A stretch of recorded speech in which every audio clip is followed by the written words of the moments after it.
lights up low, smoking hot one. You've been all run around, run around. Suck you dry till you go. Sell you lives and you got 'em. Get you high. Going. I said it's nice to meet you.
Welcome back, everybody, to Roots to Grooves. What's up? Thanks for joining in. I'm Jesse Quigley. I'm Jay Purcell. That makes this Roots to Grooves. And we're here for another week, another artist. Another good one. Pretty stoked for this find. Pretty new find. Yeah. This guy's just on the scene. Guess it's basically a duo under the name Chiiild. Yeah. With 3 eyes. Yeah. Someone said it Chiiild, but it's... they actually said that in an interview directly to one of the guys as well. In the band? And he was like, no, it's Chiiild. Well, but it is pretty chill music, so I guess you can... Yeah. I could see somebody calling it Chilled. Yeah. And it's not a bad name. Yeah. Like, yeah, we're chilled. Exactly. We don't need to chill. We've already been chilled. Exactly. Yeah. And we're all striving to be a child all through our life. Striving to be a child? Or I do. Or just I want to be young. And I think that means being, accepting new things and adapting and accepting all the new stuff that comes, new artists. Yeah. One thing I thought about childhood as well was that sense of play. Yeah. Keeping it fun. Yeah, which I think has a parallel to music or anything creative. Sometimes you think you're just like playing with your toys and, having fun. And that's kind of, That's how it should be. The youthful thing. That's how we learn. We explore the world by... Yeah, it's a sense of adventure. You're exploring, whether it's on these buttons in Logic and you can create awesome stuff, or outside playing in the dirt. Exactly. Yeah. So but we're talking about Chiiild, so cool, chill artist. Yeah. It's anything. I mean, based out of Montreal. They only got 2 albums out. Yeah. And 1 single. We started with that track Pirouette. First single released by Chiiild. Yeah. But this is basically a duo. The main singer is Yonatan. I don't know how to pronounce any of the words. Yeah, I think any it's of the names. Yonatan Ayal. Maybe. Yeah. And then Pierre-Luc Rioux. Yeah, he said there's 2 ways of pronouncing that. If you're French, I'm not even going to try to do the French version. Rioux. It's something like Luc Rioux or something like that. He said, but people say Pierre-Luc Rioux in English, or he said people could just call him PL. He goes by PL. PL. Yeah, so PL. Okay, cool. From here on out, we'll refer to him as PL. It's PL it is. It sounds good. And Yonatan, he also has a pseudonym. He goes by the name Soundtrack, but it's spelt like xSDTRK or something like that.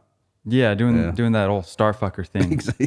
Little Starfucker thing. I don't know. That's the first band that I saw do that, so I attribute it to Starfucker. I guess Signl kind of does that as well. Drop the A. Yeah, drop some of those vowels out. Unnecessary. We don't need them. Yeah. Just taking up space. But, so Chiiild is psychedelia. It's R&B. Yeah. It's soul. Maybe some neo soul. Maybe a little chill wave in there. Yeah. But it's super, super good. I mean, it's jazzy. Yeah. But it's poppy and it's indie too. Yeah. So it is kind of genre blending. Yeah. Taking the best bits from these different genres and blending them into a nice, chill, groovy mix. Yeah, very laid back, very soul-y, I think. A lot of like live instrumentation in there, Right. live drums and stuff like that. Yeah. So which is cool because I think he was talking about how like he's doing soul, and when you think of soul, it's like unprocessed vocals, like just super raw, super dramatic, super I don't know, I can't think of the word. Yeah. But raw. Raw, honest. Yeah, honest. Yeah. I can't. What's this word I'm thinking of? It's kind of like I can't think of it. My bad. Is it Raphael Sadiq who did one of his albums just on a Shaw SM? Yeah. Whatever it was, 7 is the small one. SM57? Yeah, the cigar one, the one that's usually used for drums or something like that. He just sang through that on an album. Yeah. To get that honest, raw soul sound sound as well. That's basically the idea that I'm trying to say, which is cool. But he's very forthcoming with like, yeah, we process these vocals, we make it very smooth, and use the technology available to us to get this kind of synthetic sound. Yeah, which is what they're going for, like very smooth, very crisp and clean. Yeah, but with the vibes of like soul music. So kind of taking both those different sides and finding a space in the middle to create stuff. Yeah. Rather than doing like Raphael Sadiq. Right. No computers, not the best microphone. Yeah. Literally using old equipment. Yeah. To get that kind of sound. Yeah. So either way is cool, but this guy's doing it a little bit of a different way, and I like it. Definitely, yeah. All the stuff I've heard is really good. Yeah. Yeah, like I said, based out of Montreal. Yeah, and it's kind of interesting. Like the image is basically, I think he goes by Yona as well. Yona, that's easier to say. Yeah, like the image is him, like in all the photo shoots. A lot of the interviews I read as well, a lot of the people were referring to Chiild as him and calling him Chiild kind of thing. At first I thought it was a single artist name, and it was just that guy, Yonan. Yeah. Is that what you said, Yonan? Yonatan, I think, but Yona. Oh, Yona. Yeah. Yeah, but it's definitely a 50-50 project in terms of the writing and the genesis of the project and how it all came to be and how it is right now. Yeah, so PL is like, he kind of takes a back seat as far as the image. He's not the front man. Yeah. But he's doing a lot of the production, and he's mainly a guitarist. Yeah. So I know both of these guys have Chiild, or Yonan is pretty new on the scene. Yeah. That first Pirouette song came out in 2017, I think. But he has worked with a string of artists already. I don't know if I had these written down somewhere. I'm trying to see. Yeah, as a producer. I think Rob Thomas, Jesse J, Chloe and Haley, who I'm not super familiar with, Jennifer Lopez, and Usher. Yeah. And I think he's done writing with them. I'm not exactly sure how in depth, but I think, general production and writing. Yeah. Those are some huge names, obviously. Definitely, yeah. And then PL has worked with, as a guitarist, I think mainly with Britney Spears, Celine Dion, Selena Gomez. So again, some massive names. David Guetta, which we can talk a little bit later on as well. Also, Maroon 5, I think. Nice. Yeah. Okay, so massive artists. Yeah. Which is, really cool. Obviously, these guys, it's a testament to their abilities and their value. Yeah. To even some of these biggest names in, popular culture, music. Yeah. So pretty sweet. Yeah, I guess let's play one more track. Sure. I got a track I want to play. I think we have it in our playlist.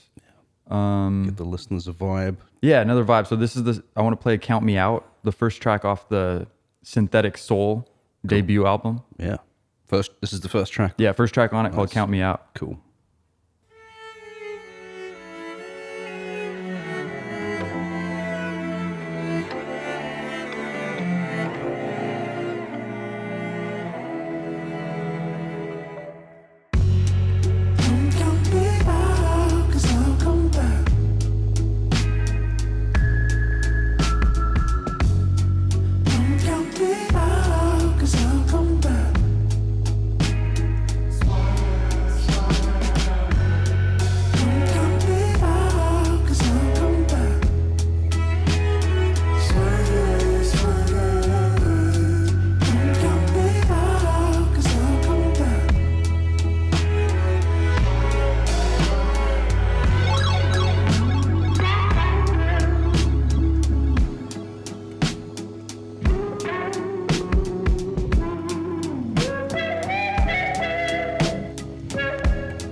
me frown, the focus gone. All I ever did was dodge the punches. You look like a clown when I come back.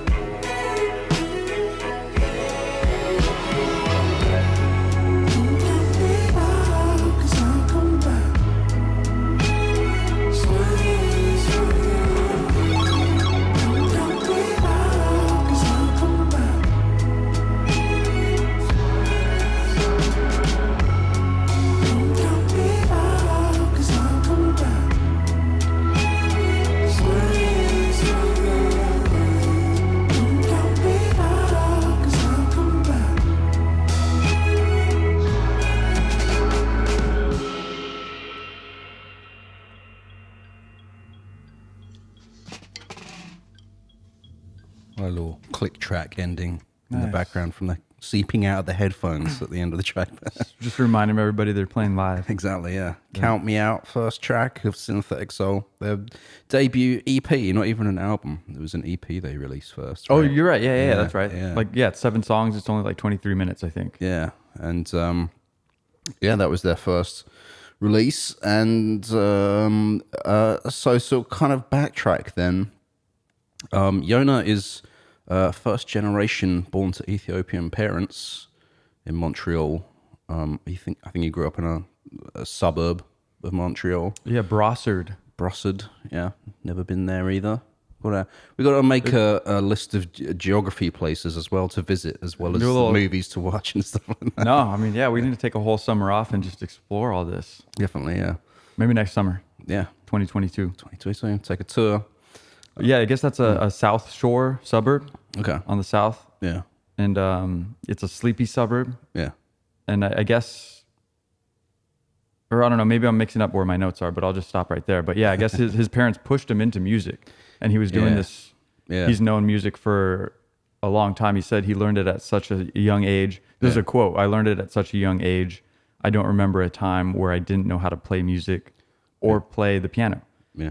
It was such a long time ago that I don't even remember learning music. I feel like I always knew it. Yeah. And that was Yonan. Yeah. Yona. Sorry. Yonatan. Yonatan. Yona. Yona like Yoda. That correctly, yeah, but yeah. And it's cool. His parents really sort of pushed him towards learning piano first. It was his first instrument. He trained in classical music. I think he went to Toronto School of Music, something like that. If it's called, Toronto Royal Conservatory. He attended there, working in various musical genres, I think, but mostly classical. And he performed classical music as well. Where you can hear some of that influence on "Count Me Out," the track we just played with those, beautiful string arrangements and stuff. Yeah. So incorporating his knowledge that he learned at school as well. Definitely. Yeah, and he also said, apparently growing up in Montreal area, Canada, he said you're constantly exposed to lots of different types of music out there and stuff like that. He said, so that also had kind of a bearing on him as well. Like just even at like theme parks or something like that, there'll be like some crazy somewhere be wafting some interesting African music or something like that. Cool. And so that's cool. It was that.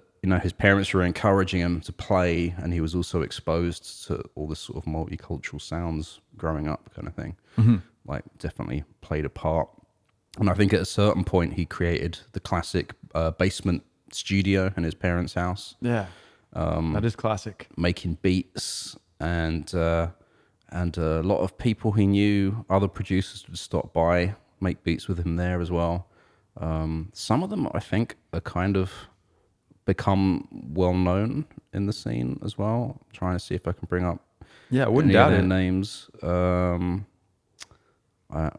can look it up later, but I think there's like a few other producers that have gone on to do stuff out of there as well. And at a certain point, after him being in Canada and writing these beats and that, he wanted to push or explore a career in it. So he started going to LA. Just taking some visits, right? Yeah, I think that's seems to have been the way for a lot of people. For PL as well, actually. I think he started. I'm not sure where he grew up. If he's Canadian as well. I thought maybe he was Montreal. Yeah, I thought he was from Montreal as well. Yeah, but they did. I think it's interesting because I don't think they knew each other in Montreal. They actually met in LA. Yeah, right. Yeah. Like thousands of miles on the other side of the through the music scene, North America studio scene and stuff like that. Yeah, which is cool. So I mean, like, from like the same city. Assuming I'm pretty sure. Correct us if we're wrong. That's where you guys come in. Yeah. Thank you. Send that email. Yeah. Hopefully we're right there, but I think we're on the same page. Yeah, started going to LA to get more work. Yeah. Explore what he can do in the industry. Yeah. Met some cool people. Yeah. Worked with some cool people. Yeah. And then he eventually moved there. Yeah. I think like it was like a rocky thing. Like when he first went there, it was literally like he'd scrounge up enough money to go visit and stay at various people's places, sleeping in his car at one point as well.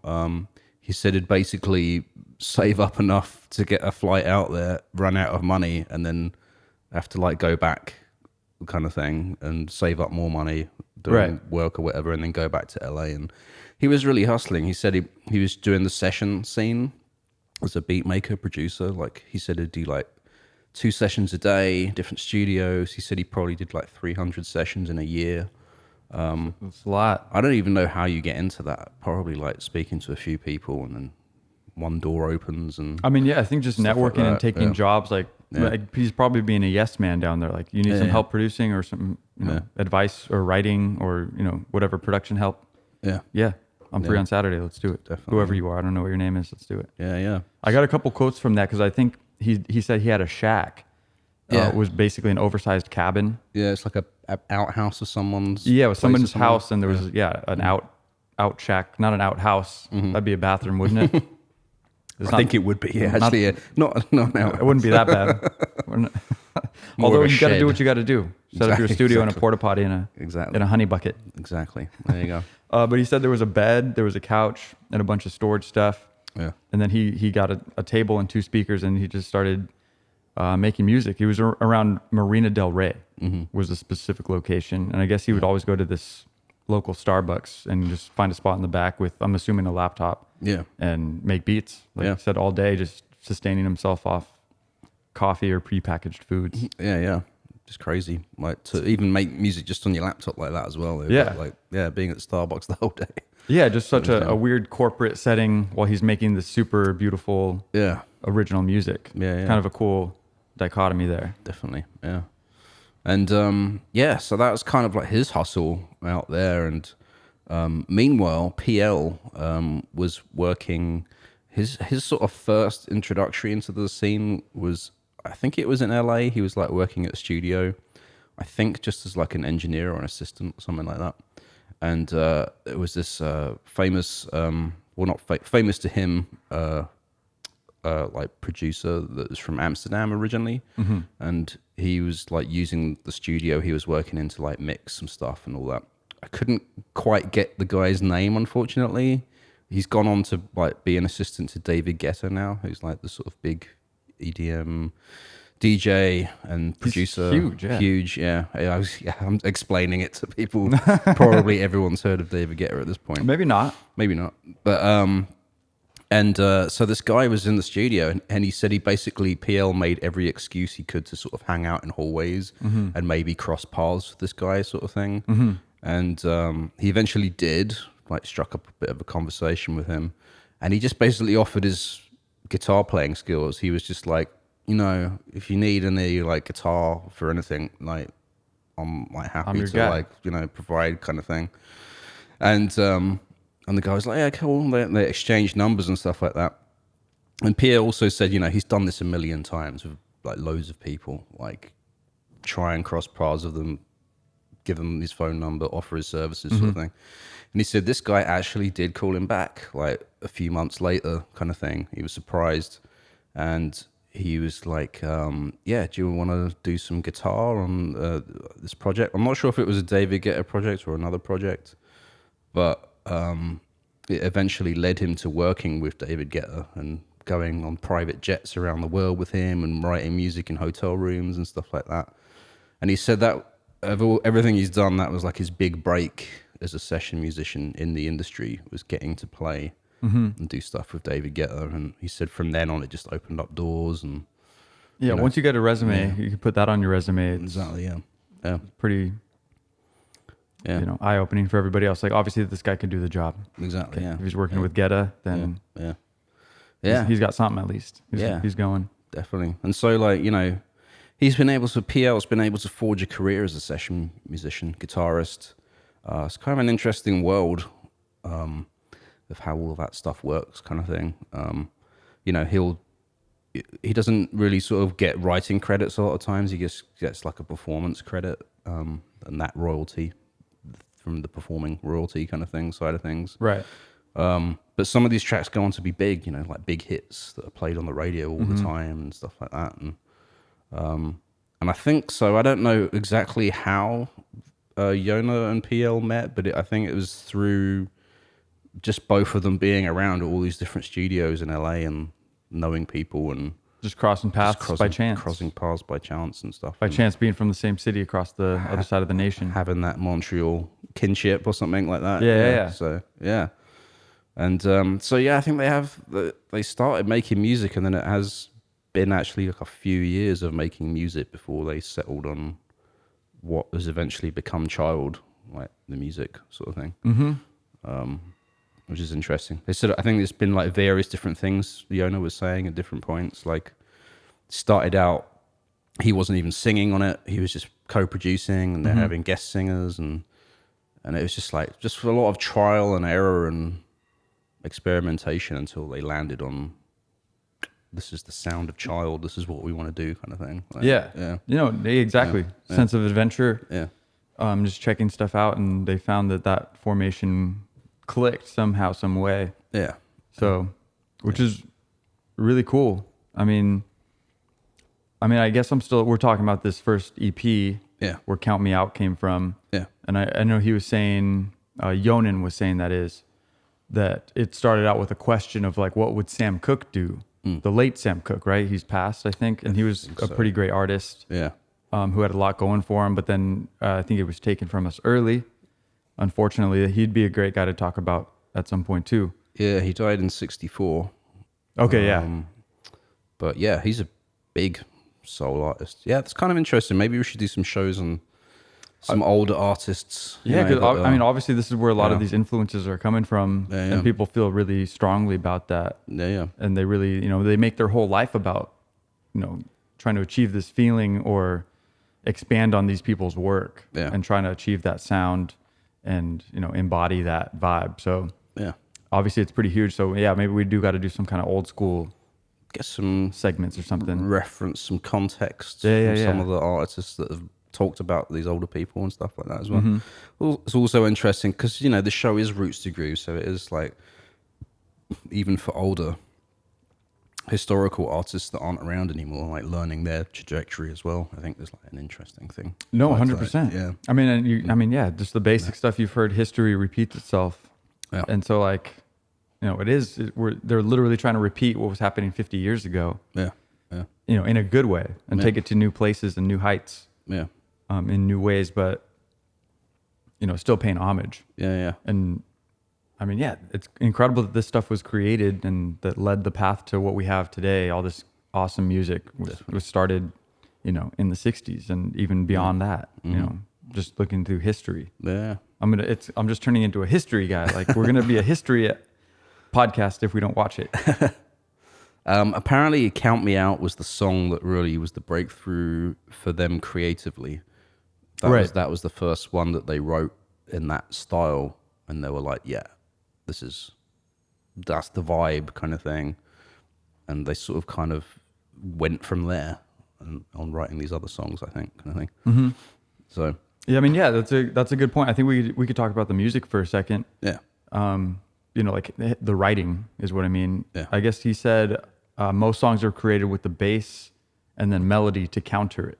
So one way he'd come up with music is having the bass line and being like, okay, that's a cool vibe. And then like, what would be a good melody to counter that? And then you could basically form the song around those bones of the track and then start to embellish it with different this or that. Yeah.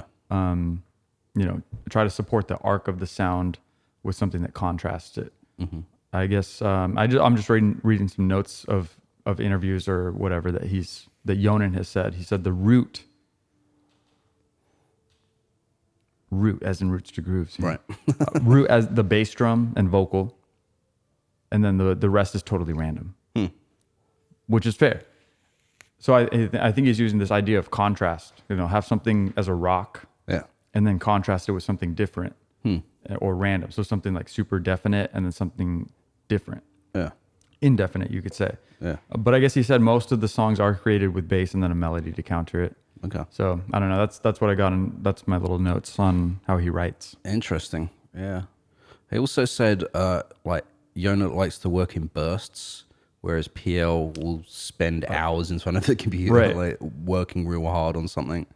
Yeah. And like, yeah. No, go on. Yeah. No, I think and it's just kind of recognizing how each other works as well. They've sort of come to realize, where their strengths are, where they need to give the other person space to do their thing, sort of thing. Like, just what you were saying. I think it was Yonan who, PL gives him the time and space, and PL was amazed at how Yonan could... Yonah. Not Yonan. What? Why do I keep saying that? You keep saying Yonan. Sorry. Soundtrack. That's my bad. Call him soundtrack. I'm dyslexic, I think. Soundtrack. Jeez. Just embarrassing myself here. Absolutely. But he would be down to work just on the computer for like 20 hours straight. Like, let's get this. I'm trying to achieve something. Let's not stop. Yeah. And then PL would be like working in sprints, in bursts. Yeah. Like, boom, I'm creative right now. I feel it. Let's do this rapidly. Let's get these ideas out. Yeah. Okay, now I'm kind of burnt out. Yeah. After a couple hours, I just feel like chilling and doing something else, getting away from this. Yeah. But so the idea of contrast, even within the duality of the two people that make up Chiild. Yeah. One is like, okay, I'm going to work through this and see what we need to do and explore nonstop, work for hours and hours. Yeah. And then PL would let Yonah do that. Yeah. And then, it's cool that they recognize each other's strengths and weaknesses and allow them to each other to do what they do best. Yeah, definitely. And don't step on each other and get in the way. Yeah, yeah. And obviously it makes for a great, if you can vibe like that and bond as professionals doing a job. Yeah. It obviously works. Yeah, yeah. So that's the whole other thing. Like we've talked about it before, the relationship with the people you're working with, the artists, and how you work together, and what that means and what you're able to achieve by allowing each other to do different things. So they got that figured out, and I really like that about that duo. Yeah, definitely. Yeah, that we call Chiild. Yeah.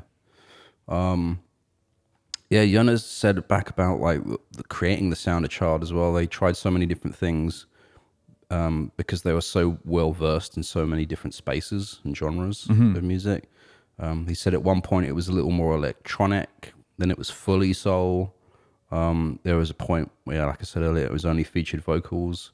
He said it was his first time singing on a record, so there was a lot of growth for him. He said he's still growing right before his own eyes. I'm sure. Well, I mean, how old is this guy? Did we say? He's, I think, 31 now.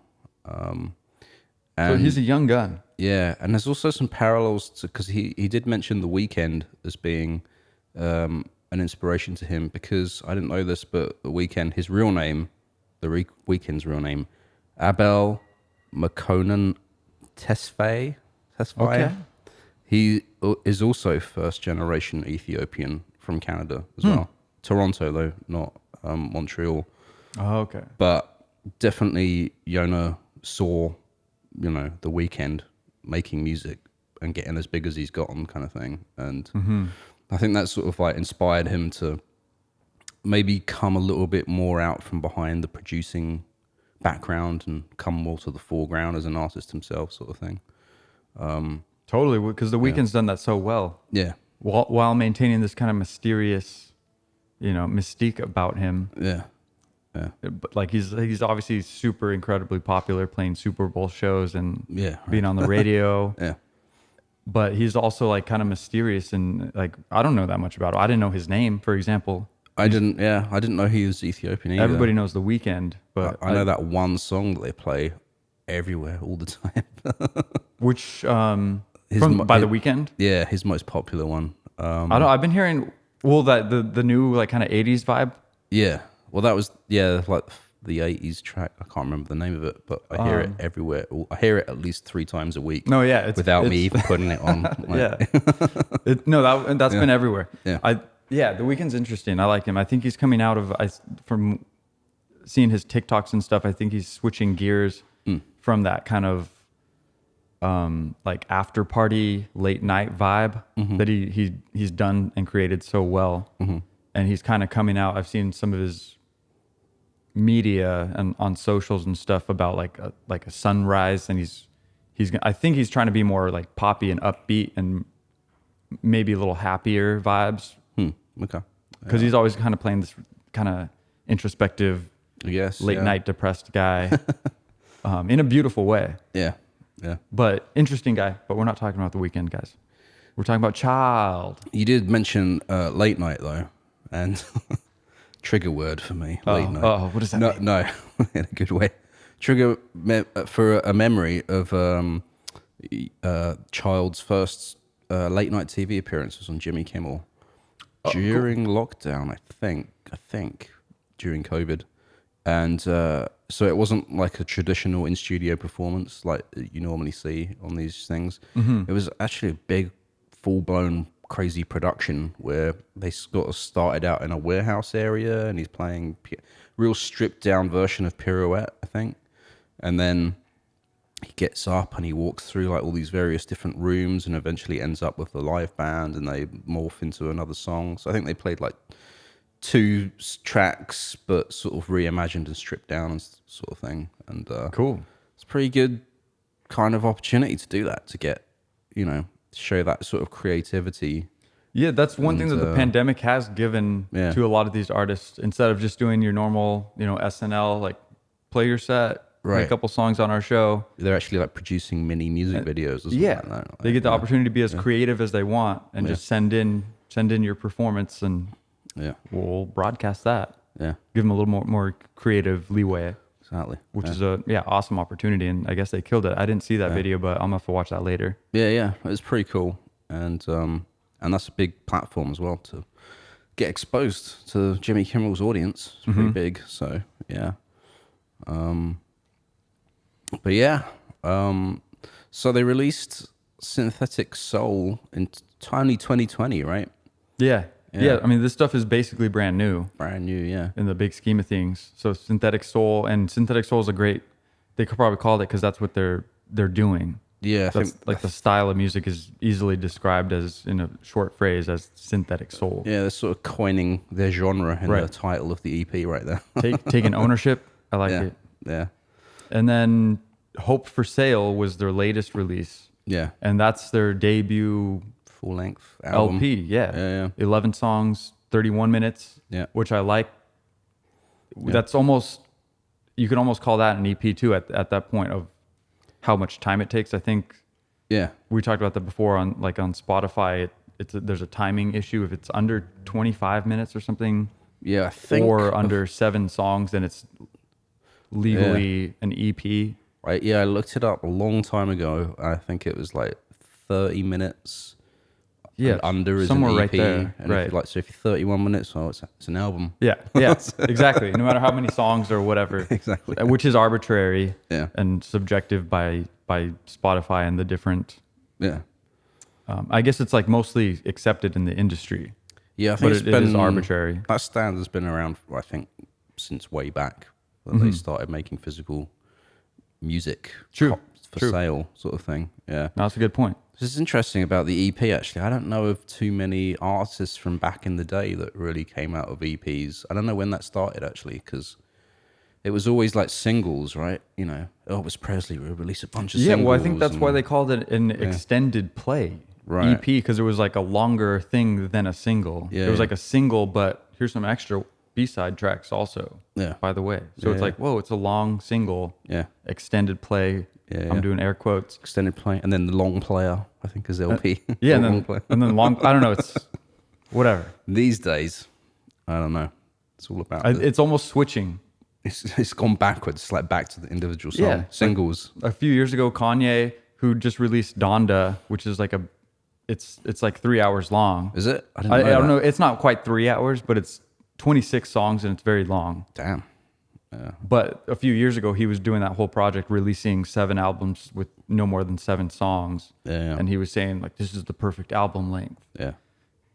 So maybe he's switching it up. I don't know what it means. He's experimenting, and I like that. I heard he had a track with Marilyn Manson that the record company didn't include on his album, on Kanye West's album. I thought I saw he worked with him too, but I didn't hear that on the record. Yeah, and apparently the label excluded it because it was Marilyn Manson and someone else, and both these people have had like controversies recently around all kinds of crazy shit. For sure. And also Kanye West said the label didn't get his permission to release it.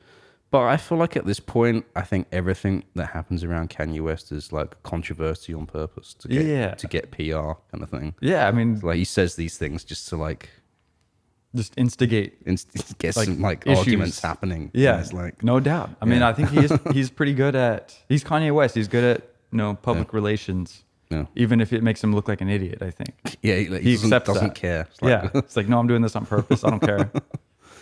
Yeah. And for that, I respect him. But Hope for Sale from Chiiild came out in only 2021 this year. It's pretty good. I have a couple of tracks. Do you want to hear a track? Yeah. I mean, let's get one of your picks in here. All right, spin this. You say you've been on there. Nothing's going your way.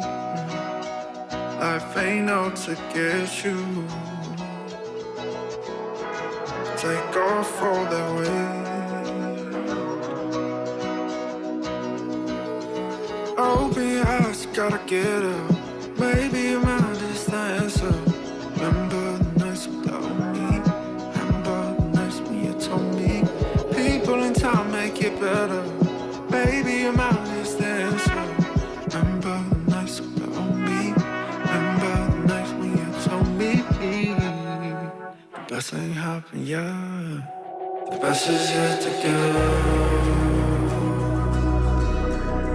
The best ain't happened yet. The best is yet to come. The best ain't happened yet.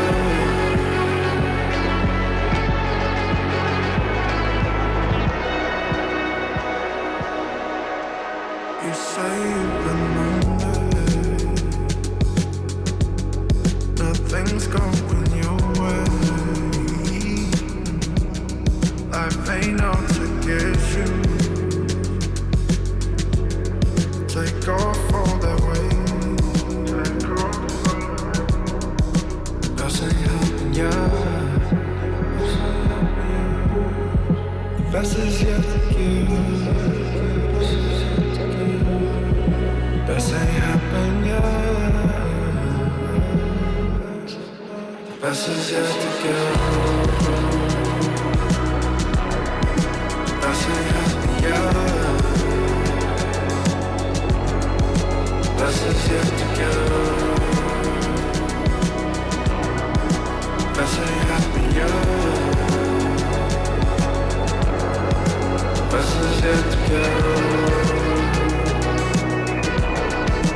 Best ain't happened yet. Best is yet to go.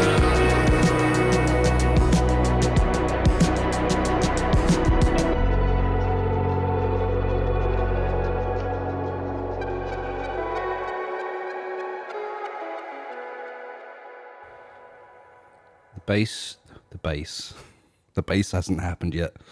The best ain't happened yet is the name of that song. And Jonas said that was written during lockdown and kind of a nod towards the times that we've been going through with COVID and all that. The bass ain't I keep saying the bass ain't the best ain't happened yet. Should have been the bass was DJ. happening. I should say this is a DJ before the drop. The bass ain't happened yet. Which is cool. It's kind of an uplifting sentiment, I would say, considering all the sort of it's a strange time we've been living in. Everyone's in the same thing. Us, the viewers, the listeners. Chiild. Every artist we talk about recently has gone through this whole thing. It's a shared experience, which is crazy to think about. And as we all know, we've all gone through our different phases of it. There's been a lot of reflection, a lot of, look into the future, and stuff like that. And so I think that's a really nice way to look at things. The best ain't happened yet, Yeah, totally. Like, yeah. Yeah, I think I remember him, or I was reading whatever he was saying, something about how, he's here to reflect on what's happening now. Yeah. And, be a part of that, be a part of the present. And I really like that. Yeah. Because that's speaking truth. Yeah. As close as truth you can get it. Yeah. Is the way you feel right now. Yeah. And then, that's important. Yeah. You're here now and we're looking to the future. Yeah. And we want better things for the future, but we're still here now. Yeah. So let's think about it. Definitely. Yeah. Let's not be scared to think about what's happening right now. Let's talk about it. Yeah, exactly. That's good. Yeah, yeah. Yeah, and he's also very sort of reactive as well. Like he does sort of go through sort of comments on their social media platforms and messages and stuff like that. And, about Chiild? Yeah, and trying to sort of get a gauge on what people are saying or thinking or reacting to what he's writing about and singing about, sort of thing. Like he's still trying to be just himself and trying to just really strip things away and be honest and write about his own experience, which, we've heard other artists talk about it, where it's kind of exposing, yourself in a way. It's vulnerable, it puts you in a vulnerable space kind of thing.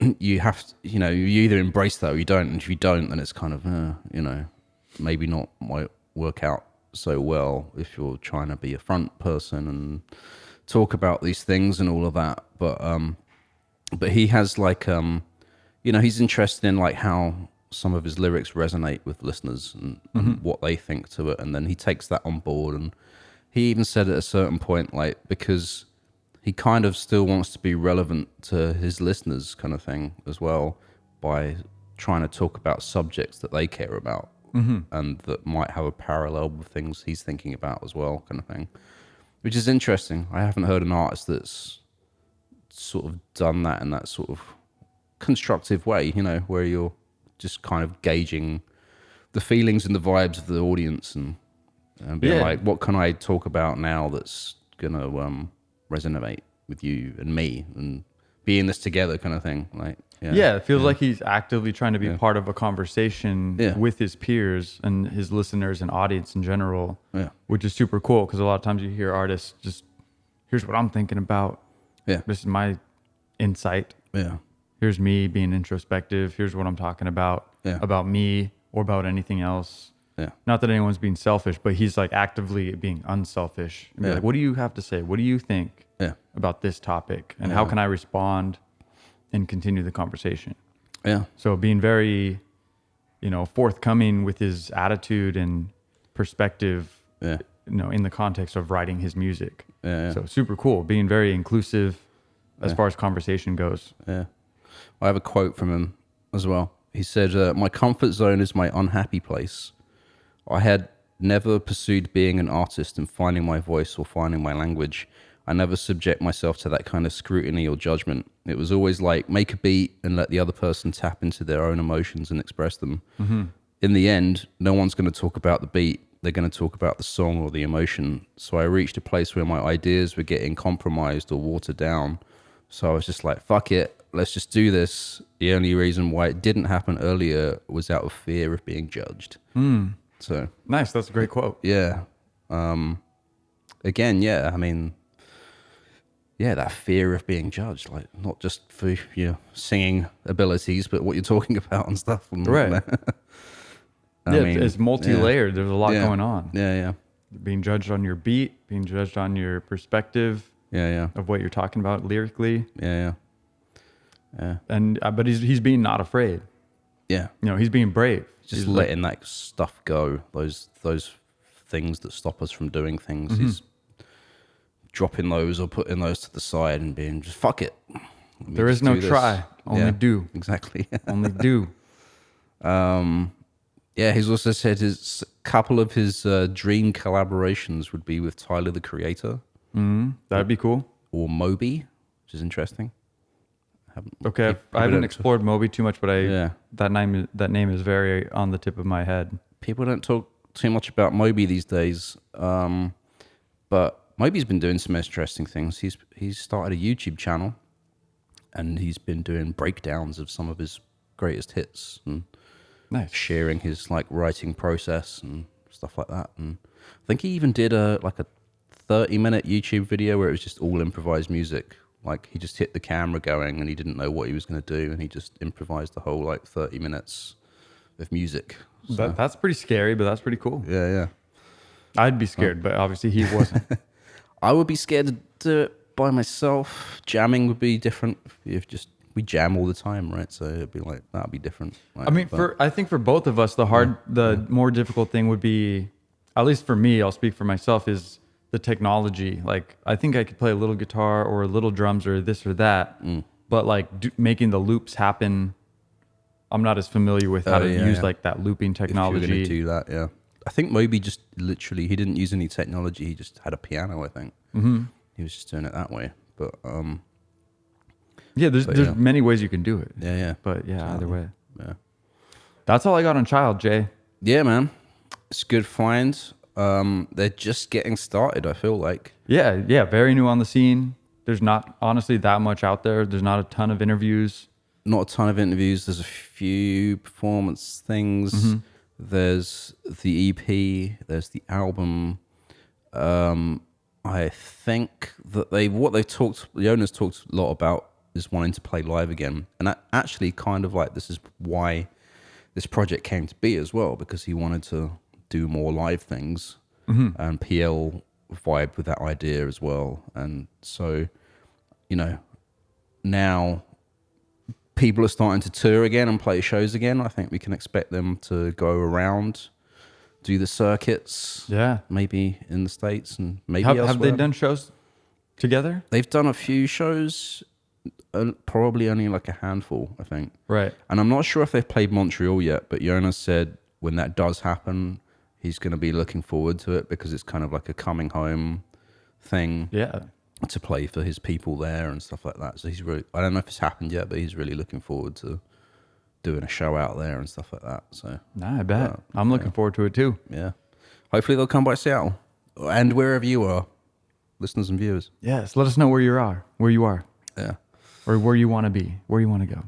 And if you have questions, comments, or concerns, A lot of people are worried about us. because we're here every week, it's like one after the other. It's just like, have these guys left the room? No. We live here. Roots to Grooves at signalradio.com, SIGNL radio.com, rootsgrooves.com for every episode. For free. For free. And some other like episodes of The Drop, also check that out for free. Yeah, everything's free around here. And we'll play out now, I guess, with this track called Awake, featuring Malia from the Hope for Sale Right on. album. I'm down. Thanks for joining us, guys. Thanks for listening and downloading. We appreciate you. Yeah. Peace out.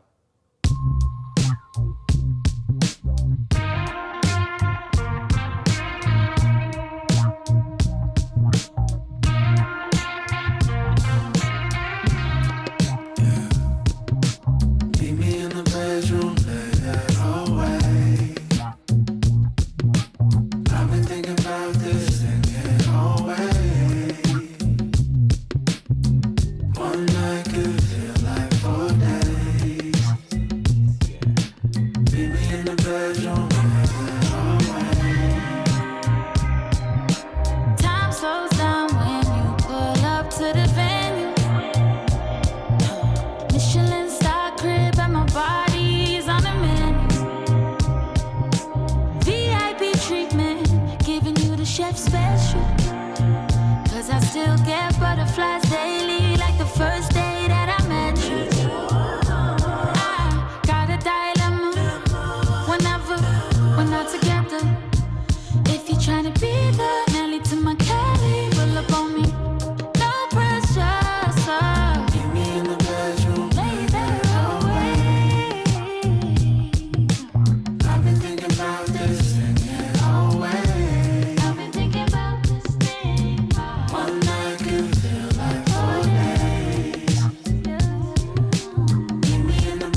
I've been singing away. One night could feel like 4 days. Meet me in the bedroom, lay that away.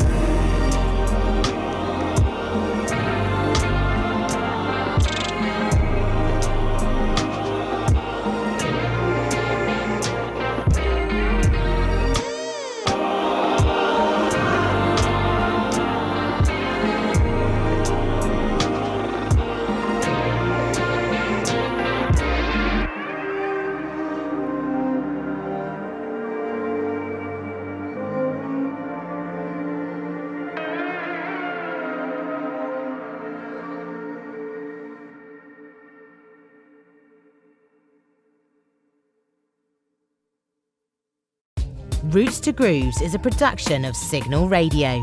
For more music and independent culture, visit signalradio.com. That's signl radio.com.